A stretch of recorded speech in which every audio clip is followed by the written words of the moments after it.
South Asian International Film Festival of ফ্লোরিডায় 3টি পুরস্কার পেয়েছে বাংলা সিনেমা বিনোদিনী। শুধু তাই নয়, দর্শকপ্রিয় টলিউডের এ সিনেমাটির জন্য অডিয়েন্স চয়েস অ্যাওয়ার্ডের পাশাপাশি সেরা অভিনেত্রীর পুরস্কার পেয়েছেন রুক্মিণী মৈত্র। আর বিনোদিনীর জন্য বেস্ট ডিরেক্টরের খেতাব পেয়েছেন রাজকমল মুখার্জি। পুরস্কার পাওয়ার প্রসঙ্গে পরিচালক জানান, দর্শকদের ভালোবাসার পরে আন্তর্জাতিক স্তরে সম্মান পাওয়াটা সৌভাগ্যের।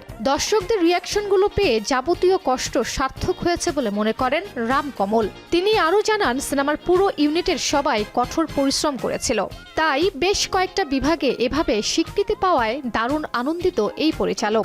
এদিকে খুব তাড়াতাড়ি তার পরের বাংলা ছবি লক্ষ্মীকান্তপুর লোকাল নিয়ে আসছেন রামকমল মুখার্জি।